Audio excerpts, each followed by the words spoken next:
But when you do speak, if you would come to the microphone for the benefit of those people who do watch it on the internet, it would really be appreciated. So, you're on. Go ahead, sir. all right, we will call the meeting to order. Jen, would you take roll, please? Commissioner Thill? Here. Commissioner Johnson? Here. Commissioner Waldner? Here. Commissioner Corbin? Here. Mayor Lindsay? Here. You have before you the agenda for this evening. Make a motion to approve the agenda. Second. We have a motion and a second. All those in favor signify by saying aye. Aye. Those opposed, same sign. Motion carries. Under appearances and acknowledgments in that, we have Doug Huntrods and Lois Niedert and here to speak on 211 Help Center update.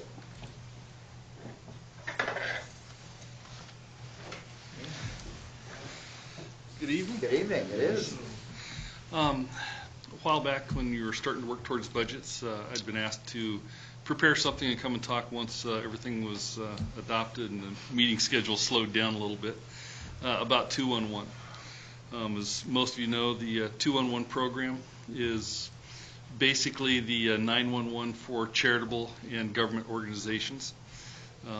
It's been active since July of 2016 in Lake County, and that's a partnership 50-50 between the city and the county. And then there's also another part of it that works with the schools that Lois will cover here in just a moment. Before you, there's a handout. The first page is the Lake County Community Trends. That was from its inception in July through the end of 2016, and has some numbers there about the demographics of who called and the types of information that they called about. If you look on the second page, the biggest calls were about housing and mental health addictions. It kind of gives us an idea of maybe what people are seeking within our community and where some trouble spots lie. And then back to the first page, if you look in the lower right-hand corner, it talks about the level of suicide-related calls. And you'll see there was 10 of them in that 6-month period. That number seems to track fairly similarly with what was reported approximately a year before in Yankton County, a little larger community, I believe, but they had a similar number of calls in a similar time frame. One thing that was interesting is we know that 211 saved at least one life because of a story that Lois and I have heard told from the parent of somebody who, shortly after it became effective in July, reached out to 211, middle of the night, preparing to commit suicide. They got a hold of a deputy who came to the house and prevented that act from taking place. And that person is alive today because of 211. So it makes a big difference in our community. The second page is the live statistics. You can go on anytime to 211 right-hand side. There'll be community trends, and then there's a spot where you can pull up the statistics. So these statistics are from October 29th or October 30th of last year till October 29th of this year. It's in two different formats. One is the actual number of calls, and then the other one is the percentages. And again, if you look, there's an awful lot of mental health calls. Not quite the largest category, but just about equal to it. And then there's kind of a variety of other. And the other category is very general, so it's a whole variety of different things. But again, 115 calls so in that 1 year period. So we're trending at roughly the same stats that we were last year. And I thank the city for helping start this with the county. Hope we see continued support. I think Lois would like to talk a little bit about what United Way, who was actually the ones who helped partner to get it started at the very beginning, provided that seed money, what they're doing now. First of all, do you have any other questions for the statistics or anything like that, I guess? Not at the moment, but the one thing that I was noticing is you know, it mirrors up and down in that from what you have on the national. So Yeah. it shows that we're not any different than anybody else. No, and nationwide, it's available to about 90% or 95%, I believe, of the nation. In South Dakota, it's only available to about 60%, and largely that's because Rapid City and Sioux Falls adopted it many years ago, but only 16 counties statewide. So there's a lot of a lot of space out there that's not covered by 211. Doug, is there a way that they could break out mental health and addiction? Or they just like to wrap those two together? I think that's how they wrap them up. I'm sure they could, because they break them down in a lot of detail about how they refer people to different agencies, whether they have to get 911 involved with law enforcement. But I'm not sure how difficult that would be to get, but I know they do track those type of statistics. Okay. So then, what complements the 211 program in Lake County is the schools, the area schools have the Text for Help program, which is sponsored by 211, and so we have, the United Way has given funding to those, like to Madison High School, Rutland High School, Chester High School. They are doing it also in their schools, and they have kind of their own, they have a text program. And I know last year in the Madison High School, there were several calls and texts made, and I don't have those statistics, but just as a compliment, so you guys know that that's also being used and being used by the students. And I know there again, Stephanie Moore was the high school counselor last year. She's not there this year, but last year she had said that she knew of some specific cases of students who had done the text for help through the 211 program and were able to get some immediate help from kids who had some suicidal thoughts and that kind of thing. So same thing, we know that that's kind of where the area of heavy use is. Now I'll caveat over to the promotion of 211, and that's what, as United Way, we kind of said that we would help with. This last year we bought some advertising through the radio and did some advertising and some publicity things just promoting 211. Recently met with one of the new Leadership Madison groups. They have decided for their project this year that they're going to take on 211, and Doug and myself and those members and a person from the 211 in Sioux Falls came up and just met with them about 3-4 weeks ago. And we talked about areas that could use some more help with advertising and promoting 211 in our area, so people have more education and remember to use it. You know, it's like everything, when it comes out and it's new, people know about it and use it, and then they kind of forget about it. So we talked about some areas and ways to get the word out and educate the public more. And so I think there again, United Way and that Leadership Madison group are probably going to come back to you and ask for permission to do some things, maybe in the city mailings and put a link on the website and just some of those things. And then hopefully we'll get some more publicity out there with other ways to use 211. Now that we're beginners, we kind of know how it works. And so now we can kind of emphasize and grow with that to have it be used for other things. I was just thinking of the recycling Saturday, the electronics thing. That would have been a good thing to have on there and really promote Call 211 for more information. Just some of those things that we need to all get better at being advocates to use that system and promote it for that information.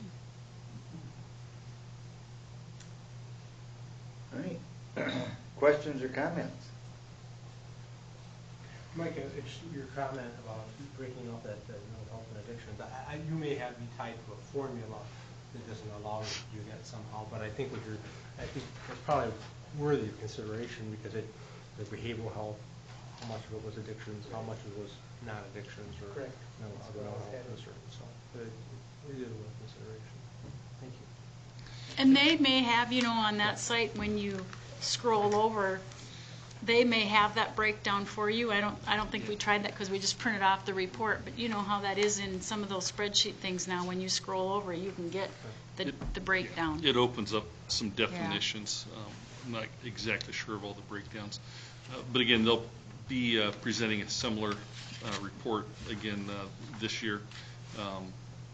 Probably get it February or March once they've crunched all the numbers. And that's available online as well. So everything is out there.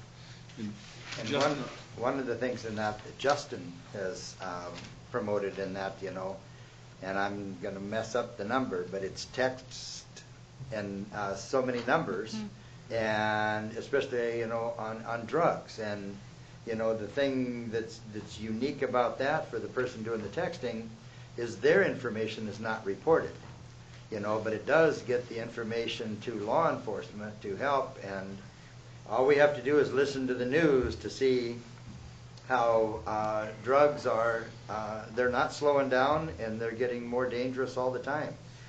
Not just for the people who are using them, but for the people who are having to enforce it as well. So we're getting, you know, and I guess my thought was leading into is, does 211 promote that information for someone who may call in and that, you know, and I don't expect you to have that answer. But it may be something in that. What's the number? Text 82257.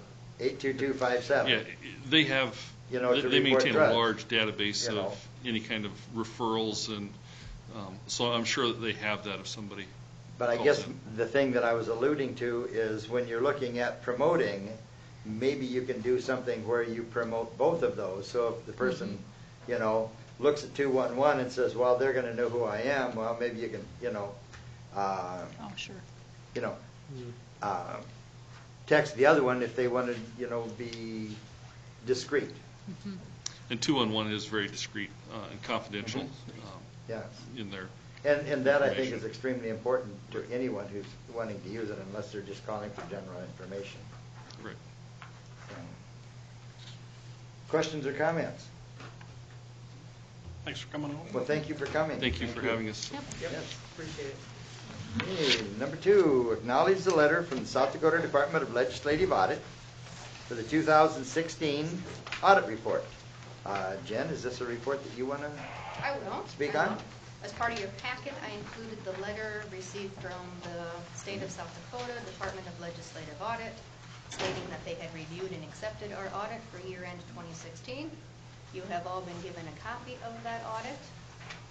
Very few adjusting entries through the audit process, so the documents that we detailed, that we called at the time the annual report, very little change to those, so I'm not planning on doing any detail with this document tonight.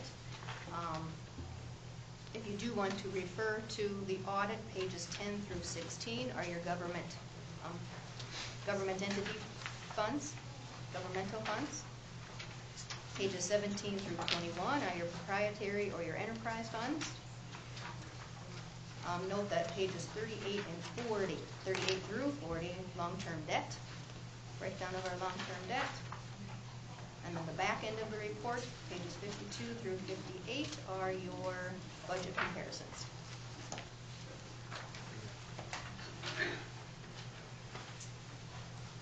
These financials have been tied out to our in-house financials. Everything ties out, also now tied out to the 2018 budget book. Questions, comments? Good info to have, thank you. Posted on the website too, for the media. It's all posted on the website. That's where I send Okay. a lot of our financial entities looking for our So information. anyone who wants to look up or compare things and that can go to the website, and this Absolutely. report is there available for them to see as well. Several years are out there too. Very good. Very good. Okay? Other questions, comments? You need a motion on that? On this, I'd like a motion to acknowledge. I would too, please, yes. I make a motion to acknowledge the South Dakota Department of Legislative Audit for the 2016 audit report. Second? We have a motion and a second. All those in favor, signify by saying aye. Aye.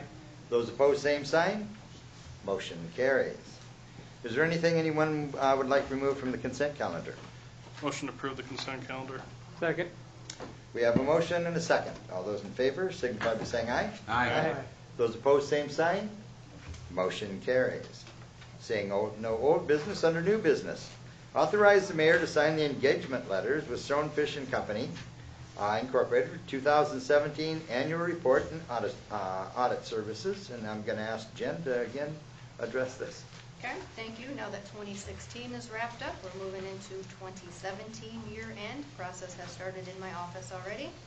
Would again like to retain the services of Stonefish and Company out of Parkston.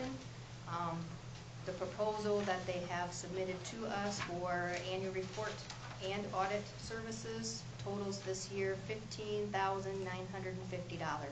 which is only a $350 increase from last year. Any changes in service from previous years? No.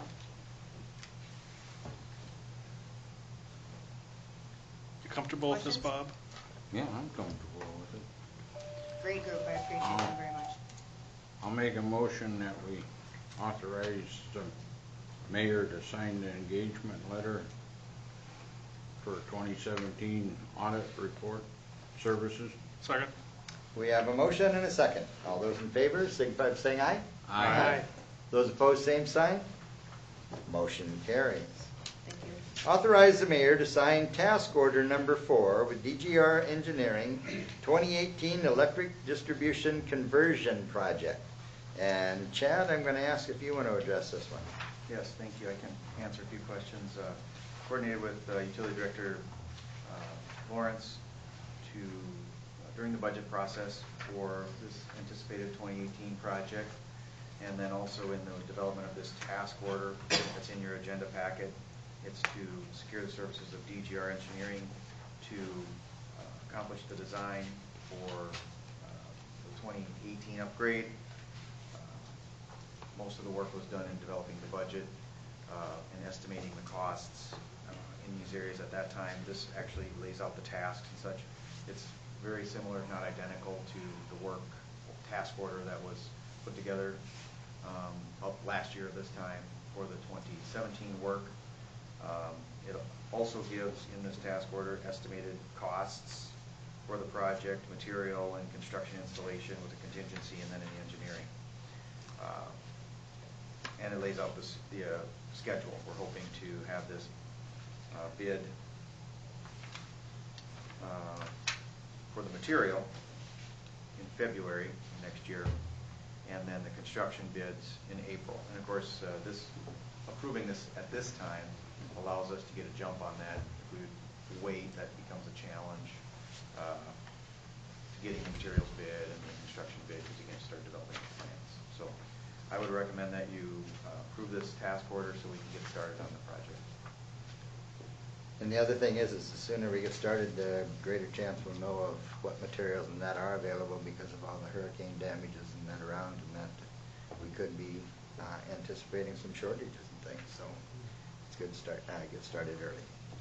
Questions or comments, or do we Is have this something that your office could do to cut back instead of hiring extra engineering firms? Is this something that the City of Madison Engineering Department could step forward and do? The short answer is no. This is $590,000 worth of professional engineering services from electrical engineers. We are not electrical engineers.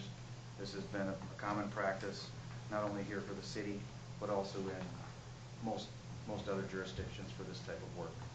So I regret to inform you no. I'll make a motion, we authorize the mayor to sign task order number 4, DGR Engineering 2018 Electric Distribution Conversion Project. Second? We have a motion and a second. All those in favor, signify by saying aye. Aye. Those opposed, same sign. Aye. Okay. Motion carries. Number 3, first reading of Ordinance 1596, water rates and charges. And I'm going to ask Mr. Corbin if he would like to address this one. You know, I'm going to let the finance officer start. She spent a long time getting them set up this year. Okay? I can do that. You have in front of you then the water ordinance that would adjust the rates effective with the first billing of 2018. Includes no increase to the current base rate. Includes a unit rate increase of 16 cents per 100 cubic feet. And then we also adjusted the extra meter charge by $1. That will move from $12.50 a month to $13.50 a month. The revenue we expect to generate is approximately $1.8 million for the year 2018, which is about $117,000 more than what we budgeted for this year. First reading of these ordinances this evening, second reading 2 weeks from now. Okay, and that would make it November 13th, 13th? I believe. Okay. Corbin, any comment? The average homeowner that uses 700 cubic feet, your bill will go less than $1 a month, so that's pretty exciting, and we're still able to reinvest in our water system, keep everything in compliance, and keep it going the way it should be, so I'm good with it. It's exciting. Commissioner Corbin, Yes, Commissioner Waldner. how far away are we from doing billing by gallon instead of cubic feet? Well, we'd have to convert the meters. I want to wait till we get all of our meters upgraded, and then it wouldn't take too much, but we're in a multi-year. We've got a lot of old meters out there, and we simply can't with those, but once we get all the new ones out there. So the technology is there, we just need to, we would have to upgrade our meters. And we're in the process of upgrading Right, them, right. so. Have been for a while, right? And for the Right. layperson out there, a cubic foot is how many gallons? 7.48, Okay, 7.48 gallons per cubic. and we sell water by the 100 cubic foot, so you get 748 gallons for, I can't remember the rate, but it's a heck of a deal, people. Okay. Very good. And that also covers the cost and includes our additional Lewis and Clark water that is being blended with our water treatment facility for the benefit of the citizens of Madison. Yeah, I guess our incomes nearly match our expenses. I believe we're going to have a little bit more expenses, but we have a couple larger capital things, so we're going to draw down our cash a wee bit, but it's nothing alarming, I guess. I make a motion that we approve first reading of ordinance number 1596 for the water rates and charges. Second? We have a motion and a second. All those in favor, signify by saying aye. Aye. Those opposed, same sign. Motion carries. Number 4, first reading of ordinance number 1597, wastewater user charges. And I'll refer to Jen on this one. Certainly. Do note we skipped electric. No electric rate charge changes for year 2018, therefore no electric rate ordinance. Moving on to sewer.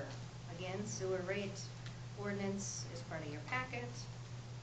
Changes made for 2018. The residential fixed fee will increase by $2.50 from $15 to $17.50. The commercial fixed fee will increase by $5, so that will move from $30 to $35 per month. Extra meter charge also increased here by $1 from $12.50 to $13.50. Therefore, those extra meter charges are the same for the water and the sewer funds. No volume fee increase in the sewer fund this year. Expect then with these revenue changes to generate approximately $1.6 million in revenue, which is about $133,000 more than what we budgeted for in 2017. Mr. Corbin, did you have anything you'd like to add? We do have to this? several exciting projects going on next summer, as I recall. I think we're going to do a sewer lining project on that collection system, if I'm right, Chad. All that for the regular residential homeowners, bill going up by $2.50 a month. What a deal. Okay. Do we have a motion? I'll make a motion to approve first reading ordinance number 1597, wastewater user charges. Second. We have a motion and a second. All those in favor, signify by saying aye. Aye. Those opposed, same sign. Motion carries.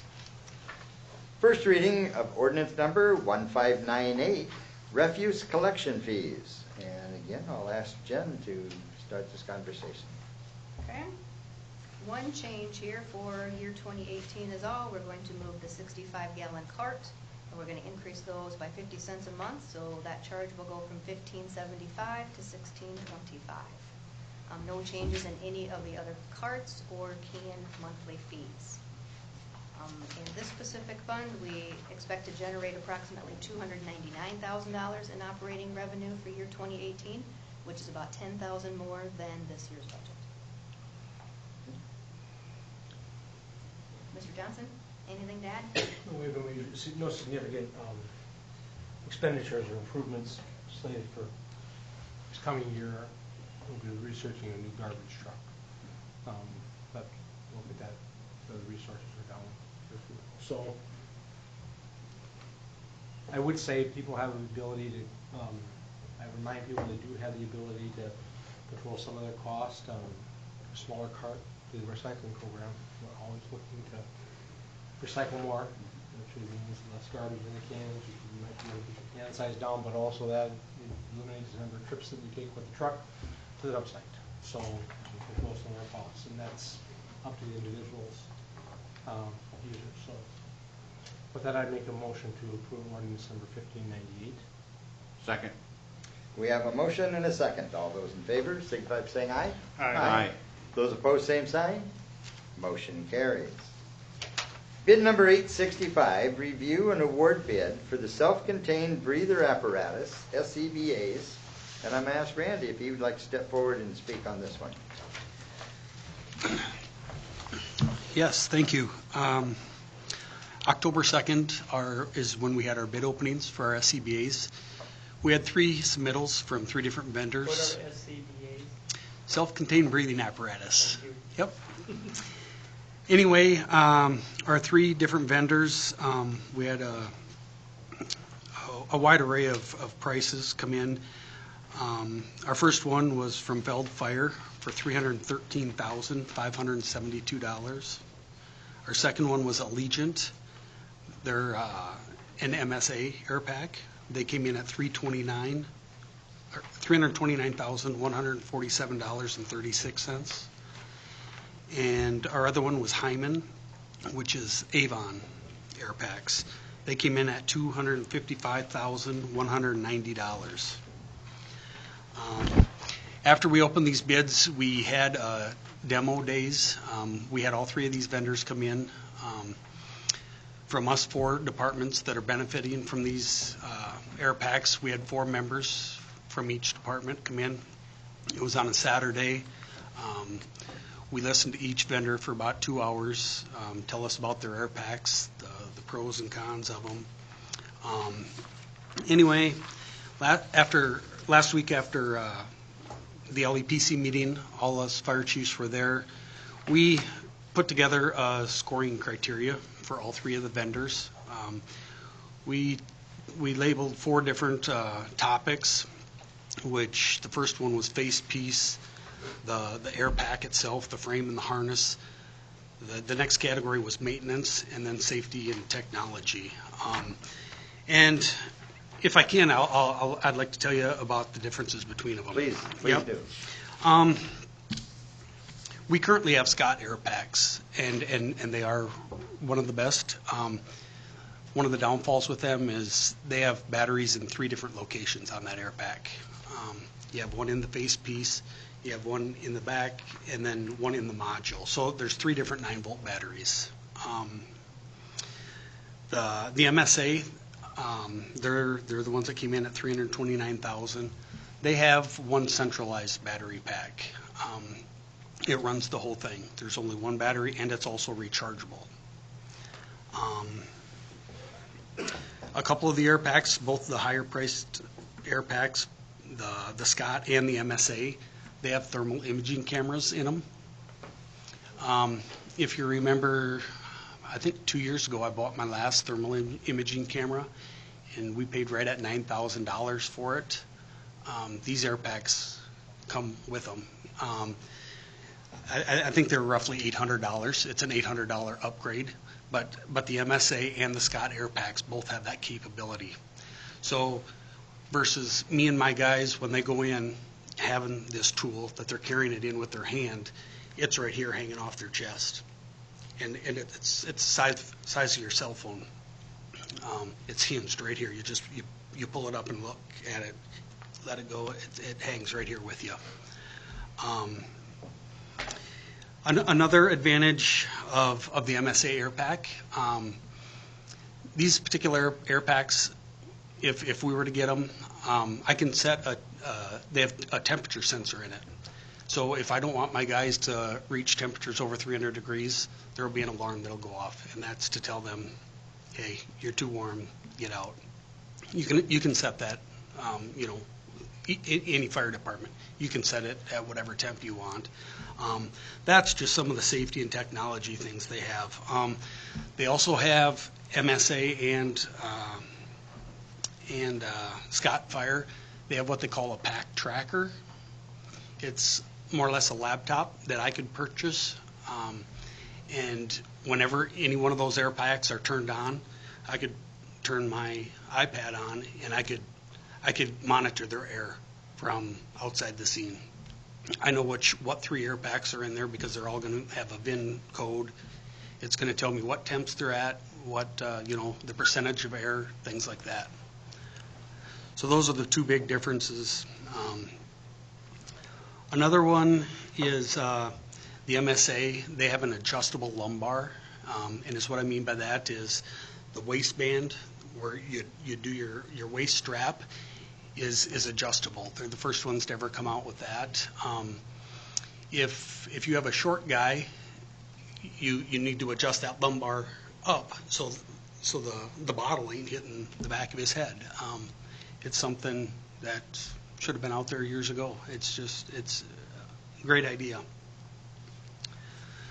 So anyway, with all that being said, last Wednesday after our LEPC meeting, we scored all these air packs, and we're hoping that we can get the commission's blessings to go with the MSA air packs. We pay for 5% of it is our cost share. If we were to go with Hyman Fire, the $255,000 air packs, our cost is roughly $12,700. If we were able to go with the MSAs for $329,147, our cost would be $16,300, and then for a difference of $3,600. And then you got to remember that's divided by 4 towns, so roughly $800 is the difference we would see. Mike and I are on the LEPC committee and that, and so we sat through there, and we're not just talking Madison, we're talking about, the firemen in our area. We're not just talking about getting the lowest bid, we're talking about life and death situations here and that. And so I really appreciate, the input, especially from the people in that who are putting their lives on the line. So I'm comfortable with whatever, the different fire departments in that want to go with for safety reasons. Well, we have a statutory burden to look at what we call responsible bids. And certainly one of the factors that you can use in a responsible bid are some of the things that Randy highlighted. Are there things that make a certain package safer? Does it give him more, or anyone, more monitoring capability outside the scene? So you can consider more than just who's low, so to speak. But we have to keep it in the framework of responsibility. And in this case, when we're talking about fire equipment, there couldn't be anything much more responsible than safety. And so I've had the opportunity, and I'm sorry, Mike, I know that cut you off. I've had the opportunity to review this with multiple people on Friday. And after understanding the differences in the equipment, understanding the safety features, the long-lasting batteries, the rechargeable batteries, there are things that Randy hasn't even mentioned yet that I'm aware of. I'm comfortable advising the commission that you can accept a bid that is not the lowest on paper. And when we do that, does he have to list, what's the procedures for us to do that? We're okay just rolling with it? Or, in other words, is there anything else that we have to do as a commission to?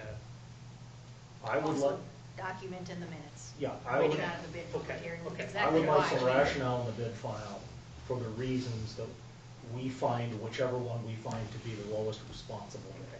And that's something that Randy certainly can help us with. And that was going to be my big question there, David, so thank you. The other part of this is that this actually started, again, from a safety perspective. Shout out to Emergency Manager Doug Huntrods as well. He was in the middle of this as well.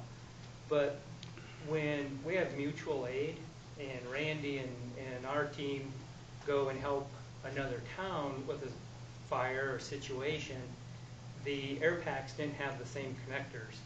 And so they couldn't recharge or re-air up their tanks. There was a number of things. And so kudos to not just Randy, but all of the fire chiefs in Lake County. Those guys, that LEPC committee meeting is really, I mean, those guys work hard at keeping this county safe. And so with that, I'm pretty, and you know me, I'm with the technology side of it. If there's some other things where we're looking towards the future, certainly the rechargeable battery part, that being an $800 difference, I mean, we'll burn that up in 9-volt batteries if we went the Exactly. other route. So that to me is a no-brainer. And that's an example of responsibility. If we know that we can recoup under rechargeable batteries in a year what we pay for in 9-volt, Yeah. those are some of the economic considerations you can take into responsibility in bid. With me being a volunteer fireman for years, the air packs has improved a lot. I mean, a lot from when I first got on. So I'm all in favor of it. So I noticed here, this one's got a 5% cashier's check. Is that legal? That's legal under South Dakota law. Yes, Okay. it is. What ultimately needs to happen here, just to bring us up to speed, is I think that you could say what Randy's presented as a recommendation. And the commission's going to have to approve one of these three bids or reject all of them. I'll make a motion that we approve bid number 865 for the self-contained breathing apparatus, and we give the bid to Allegiant Emergency Services. Correct. For the MSA product in the amount of $329,147.36. Second. We have a motion and a second. All those in favor signify by saying aye. Aye. Those opposed, same sign. Motion carries.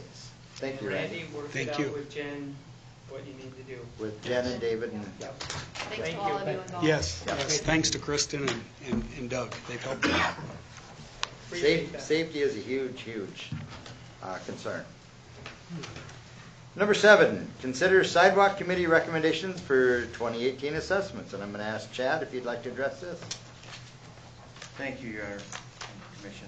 The Sidewalk Committee met on October 3rd and October 20th to develop recommendations for 2018 for the City Commission to consider. They had recommended 4 areas, I guess you could say, which is 5th Street Northeast, from Harf to Washington Avenue, 6th Street Northeast from Harf to Washington Avenue, North Prairie Avenue. That is, there's no new sidewalk there, just ADA ramps. And then the 4th part to the recommendation was to complete the 2016 areas, the corner lots.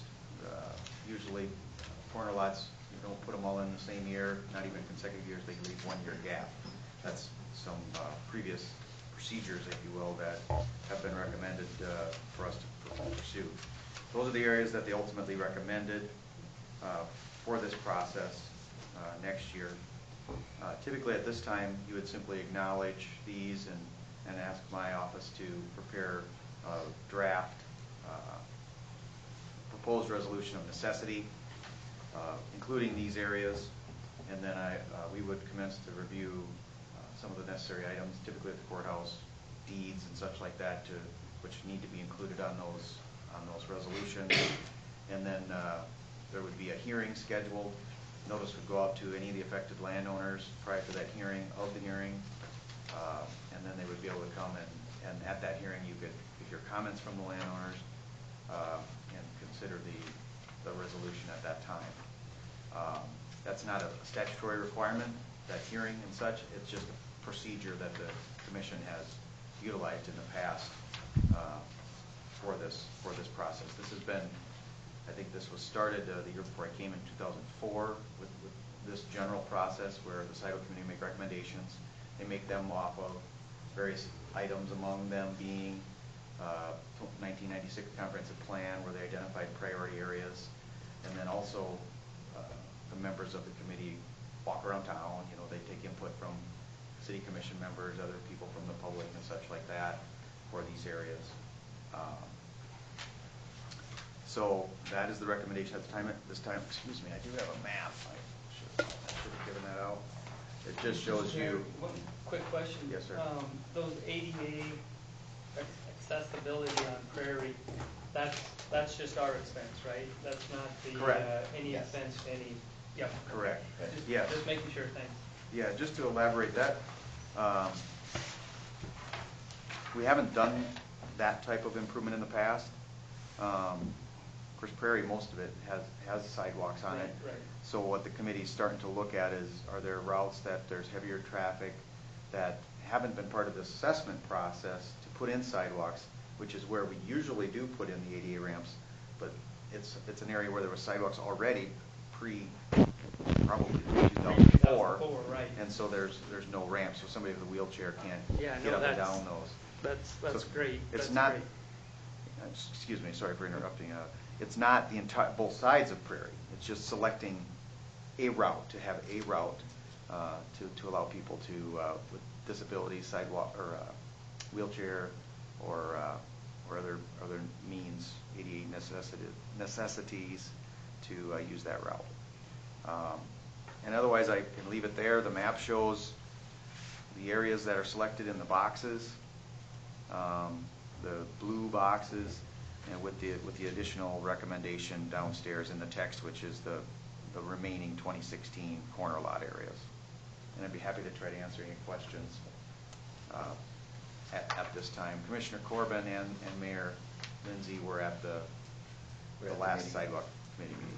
They put a lot of thought into this, selecting these areas, so. I guess I have a couple questions. On 4th Street Northeast, why don't we just finish this little area south of the college, get it over with? You're doing 5th and 6th this year from Hart to Washington. Let's do from Hart to Washington on 4th, because you got sidewalk from Egan to up to Hart, and then you can put your AD ramps in and do that instead of pouring fresh concrete up to the curb and then coming back next year and tearing up the people's yards to put a handicap ramp in, because you put handicap ramps in on Northeast First where the new sidewalk was put in this year, so why not do it over here and just get over and get out of that area after we get done with the ramps and sidewalks? Because you only got 2 blocks left to do that, and I think there's 3 people on that 4th Street that don't have sidewalks. But not enough money. All of this had to fit within the budgeted amount of dollars meant for next year. So that's why the 3 blue areas, and that was to get as many things accomplished within the budgeted dollars that we had for 2018. I'll note that you want to Otherwise, I would increase agree the with you, Bob, sidewalk but- budget for but we- next year, Bob. Yeah. Well, I just think it's, Yes. then Yeah. you gotta come back here next year. and- Next year we'll have a different, another budgeted amount. Well, yeah, But we had to understand. stay within the budgeted amount, and that for 2018. So that's why the 3 blue areas, and that where we could get the best bang for the dollar. Okay. So, I'll also keep you in mind for the sidewalk committee. If I may, Mr. Mayor? Yes, sir. Thanks for bringing up budget, talking about budget, Mayor. Yeah, indeed, the city commission has already budgeted $40,000 for the city's portion of these, which are typically the corners. And the corners in these boxes will be improved. The only exception being Northeast 6th Street, we're planning a water main project in 2019. So a portion of these ramps on Northeast 6th Street won't be improved this year, because we'll be tearing them up for the water main project in 2019. And so we'll do those corners when we do the water main project, because the main is in the boulevard in those couple areas. So we'll do all the ones that won't be disturbed, we'll do all the ones that won't be disturbed by the water main project. We do try to factor in projects that'll occur in the next few years where we'll pick up those ADA corners, so get our most bang for our buck. Okay. So I'll make a motion that we acknowledge the Sidewalk Committee recommendations for 2018 assessments and direct Engineer Chad to continue the process. Second. We have a motion and a second. All those in favor, signify by saying aye. Aye. Those opposed, same sign. Motion carries. Are there any announcements that aren't written? Mayor, I have an announcement. Yes, Chad. Thank you. On November 13th, after the city commission meeting, we will be planning to schedule an open house for the West Center Street project. We'll be putting out more notices and such in the upcoming weeks, but I wanted to announce it today, and hopefully the press can make a few statements about that as well, start to get the word out. So anyone who has questions, concerns, wants to come and listen, November 13th, after the commission meeting, and that would be a time when they could come and have any questions answered on the West Center Street project that is scheduled for 2018. Where's it gonna be at? Right We here? will have it, I'm anticipating we'll just have it right here, right after the meeting, and if you all want to be around and ask questions, it'll be an informal. We'll lay out plan sheets. People can come and look at their properties, ask questions. There won't be a formal presentation per se, and it'll just be trying to show what the scope of the work will be. Jen, And allow the public to be informed. make sure that you announce the meeting so that we can all be here. Okay. Thank you. Okay. Any other questions, comments, announcements? If Just a not, reminder that we are doing some water main flushing this week at about 21 locations. So people should be mindful of that so that they don't get, especially when it comes to laundry, a good time to back off the whites maybe, I don't know. But anyway. Check Run- the water first. Yeah, check your water, run an outside faucet, and that, Yeah. make sure it's running clear and that there wasn't something Quite a bit going on. disturbed in that's going to come into your house or in your water softener, so. Also, All thanks to right. Dakota State for assisting us with the baseball team, I think, with the Electronics. electronic. This Recycling. weekend, recycling this weekend was very significant. So they were well organized and those guys did a great job for us. So, thank you. Do we have a motion to adjourn? So moved. Second. We have a motion and a second. All those in favor, signify by saying aye. Aye. Those opposed, same sign. Motion carries. Thank you, everyone. How much you get, Kelly?